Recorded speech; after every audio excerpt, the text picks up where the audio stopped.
Her alarm goes off and she gets up to watch the morning news. Doesn't work no more but tells a lot of stories about you. Fala, meu amigo, graça e paz seja multiplicado em Cristo Jesus. Que Deus ele possa continuar te abençoando de uma forma extraordinária. Lembrando que o nosso Deus, ele é a nossa força. E nós vamos dar continuidade na meditação aqui no Salmo 91. Nós vamos dar continuidade na meditação do Salmo 91. Nós entendemos que o Salmo 91, ele é um dos salmos mais conhecidos na Bíblia.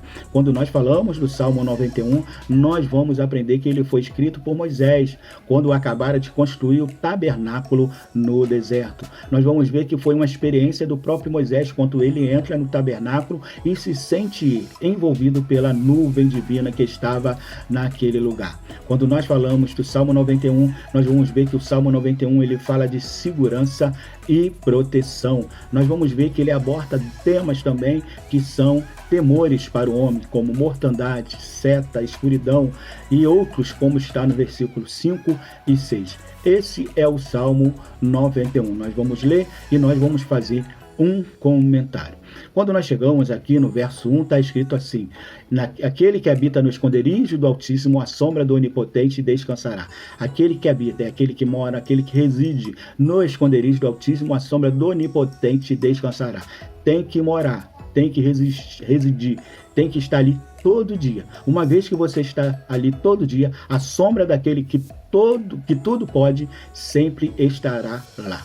O lugar da habitação do homem fala muito sobre ele, ou seja, nós somos consequência do ambiente que nós frequentamos. Se nós habitamos um lugar, nós somos ou temos característica daquele ambiente. Nesse lugar, ele adere à cultura, que é todo aquele complexo que inclui o conhecimento, ou seja, nesse lugar nós temos o conhecimento, nós temos as crenças, nós temos a arte, nós temos a moral, nós temos a lei, nós temos o costume e outros hábitos e capacidades adquirido pelo mesmo como membro de uma sociedade.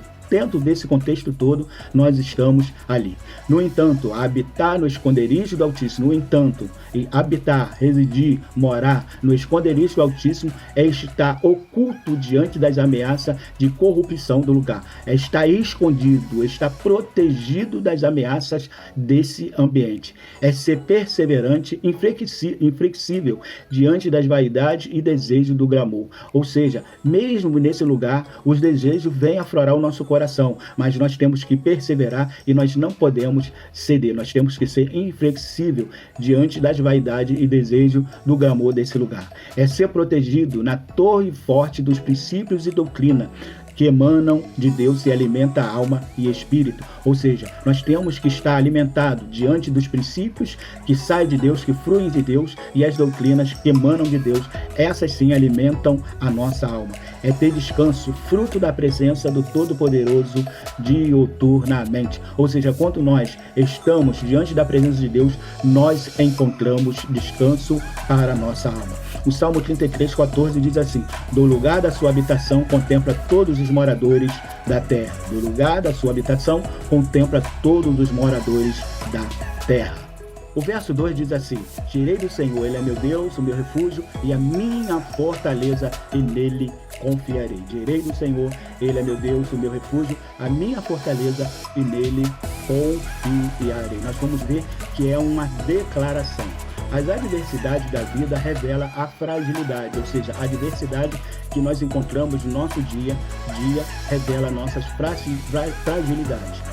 Nossos medos, nossos receios, as nossas dúvidas definham o alicerce da certeza e desmoronam a nossa autoconfiança. Ou seja, o medo, o receio, dúvida acaba com a nossa certeza.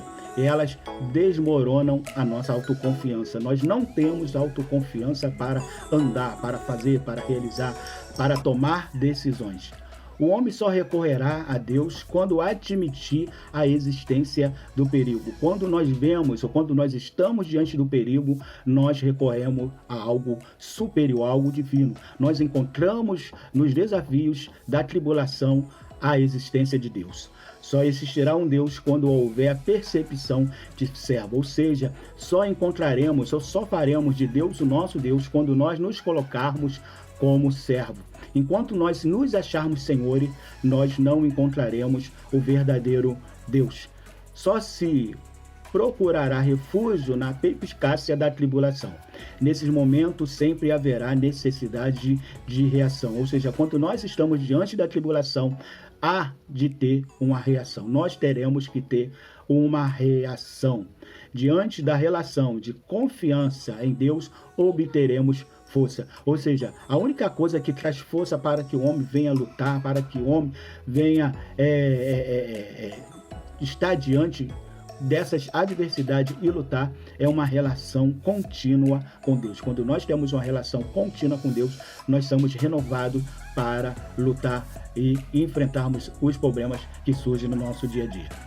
No Salmo 18, verso 32 diz assim: Deus é o que me cinge de força e aperfeiçoa o meu caminho. Ou seja, Deus é o que me cinge de força e aperfeiçoa o meu caminho. O verso 3 diz assim: porque ele te livrará do laço do passarinheiro e da peste perniciosa. Porque ele te livrará do laço do passarinheiro e da peste perniciosa.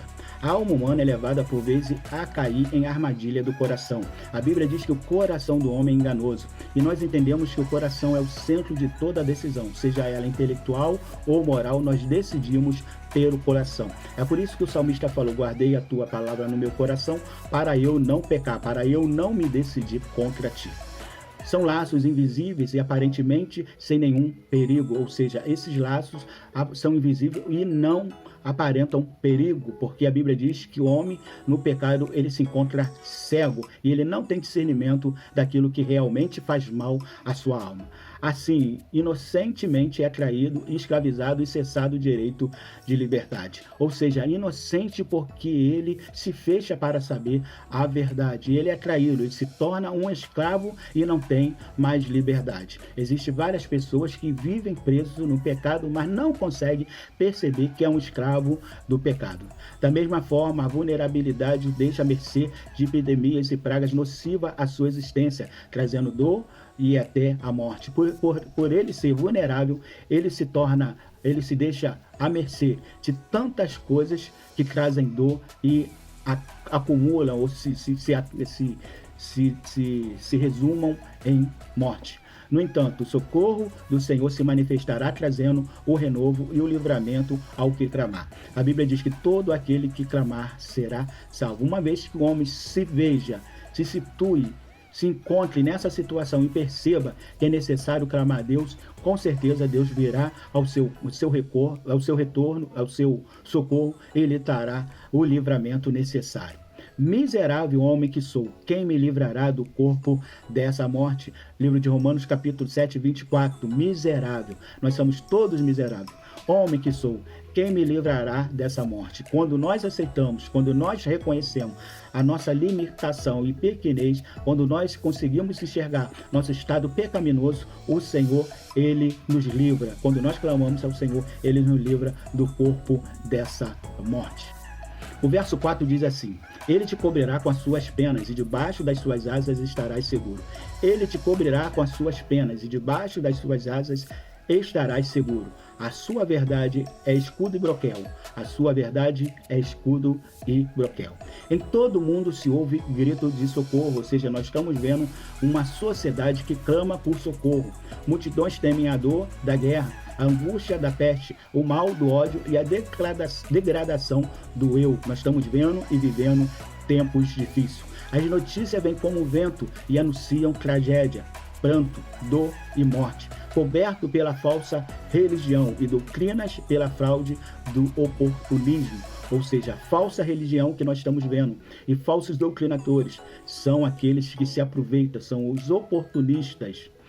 O anseio do homem está no ápice, que é a segurança, ou seja, o homem anseia hoje por segurança. Quando nós falamos segurança, nós estamos falando segurança em todos os sentidos. O homem hoje se encontra numa situação de insegurança no seu todo. A mesma que é encontrada na morte de cruz, ou seja, a segurança, nós só encontramos, a verdadeira segurança, só encontramos na morte de Cristo, na morte da cruz. O Salmo 119, verso 114 diz: Tu és o meu refúgio e meu escudo, a tua palavra eu espero. Tu és o meu refúgio, nós podemos nos refugiar em Cristo. Tu és o meu escudo, ou seja, nós podemos nos proteger em Cristo. A tua palavra eu espero, ou seja, a palavra de Deus traz o refúgio necessário para as nossas vidas, para as nossas almas. Lembrando que é só vitória. Em breve nós voltaremos dando continuidade dos versículos restantes. Que Deus possa abençoar a sua vida.